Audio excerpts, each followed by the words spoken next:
What's up guys, it's Will back again, and today's review is the action-adventure comedy film Jumanji: Welcome to the Jungle. Directed by Jake Kasdan, Jumanji: Welcome to the Jungle takes place in modern day and follows 4 high school students in detention who soon after find themselves in the world of Jumanji after loading up the game on an old gaming system. The teenagers who now occupy characters or avatars within the game are granted 3 lives and given a mission to complete, and they must work together to restore balance to the world of Jumanji and of course return to the real world. Alright, so Jumanji. So full transparency here, I fully expected to go see Jumanji, come back in this video, tell you how awful it is, tell you how I fully expected it to be awful, and tell you not to even waste your time considering going to see this movie. Because the trailers were honestly really bad, at least to me. I didn't really know anyone who thought this movie looked good. I remember friends sharing it on Facebook and other people on Reddit and other places saying, this looks like one of the worst movies of the year. One of the biggest flops, one of the biggest box office flops of the year. I fully expected this movie to be terrible,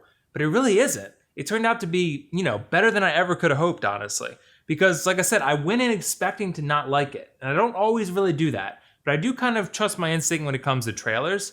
And Jumanji actually turned out to be really, really good. And this is honestly what Baywatch should have and probably could have been. I mean, Jumanji is a very self-aware, very fun, very entertaining, very lighthearted film that really engages you with the performances from the really well-casted characters, and of course the really, really fun and sort of ridiculous comedy. That's what this movie is. It takes that Jumanji premise and sort of plays on it a little bit. It's self-aware, like I said. It knows that the premise is sort of ridiculous, and it plays to that strength. It doesn't really try to be something that it's not. It tries to be very funny, very lighthearted, and sort of engage you that way, with a story that's over the top and ridiculous, but you can't help but be immersed in it and help be engaged with it because it's just so likable and so entertaining. This is absolutely one of the rare cases, one of the rare instances where we got a reboot that we didn't know we needed. A reboot that no one wanted, but we actually kind of needed, because this film, it really was a breath of fresh air for 2017, with all this stuff going on, with all these flops at the box office, with ticket sales down, with a lot of, this movie year has been kind of hit or miss, especially with comedies. Comedies has been mostly missed for me. I think we kind of needed this film. Jumanji turned out to be a lot better than I expected, and a big reason for that is because of the performances. The big 4 actors in this film, maybe 5 if you count Nick Jonas, but the big 4 primarily are really, really great. Really casted exceptionally well in their roles, and I thought they were just very well performed, very well acted, and very well mirrored to the characters that they're actually portraying. So basically, the high school students sort of take over the avatars of these characters that ended up being The Rock and Kevin Hart and Jack Black and Karen Gillan. And those actors, those 4 avatars or characters, really play those high school kids very well.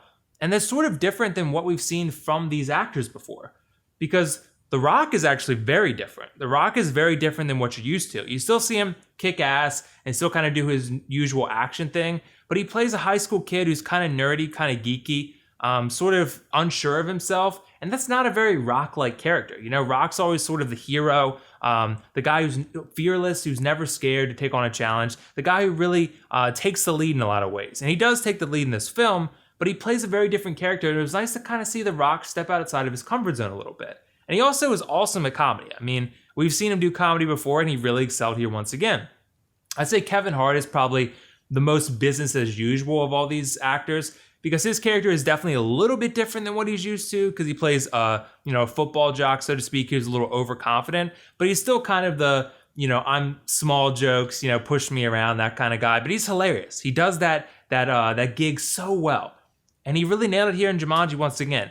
Karen Gillan is also really great. I think this is only the second time I've seen her in a film besides Guardians of the Galaxy, which is obviously a very, very different role as Nebula.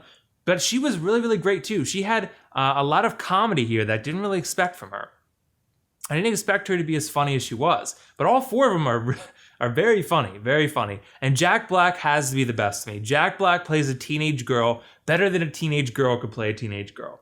This movie is almost worth seeing just for Jack Black's performance, because every time he speaks, every time he does anything in this movie, it's hilarious. He is so engaging and so funny in this film that he's really, really hard to not be engaged with. Something else to note here is that Jumanji is very consistently funny. It's consistently funny throughout. I mean, I haven't laughed this much in a comedy film this year, in a while really. And like I said, that was something I didn't expect at all. I expected, like I said, to hate this movie, to not laugh very much, maybe a laugh every now and then, but like pretty much every minute or every other minute, there was something really funny happening.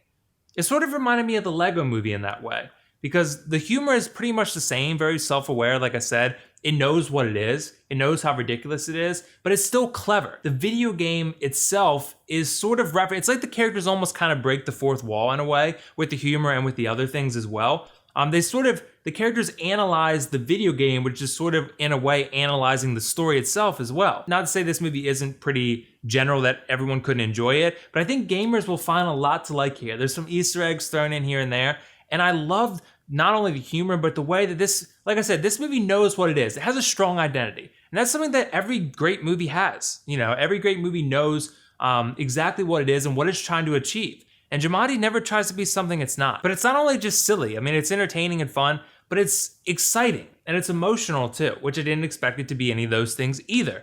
It's emotional because I felt attached to these characters. I feel like they did a really good job developing these 4 high school kids and their avatars and characters in a way that made me attached to them. It made me feel for them. And actually, they change over the course of the film. They grow and they learn from each other. And the fact that they're forced to work together in this game really gives them some new perspective and some unique perspective.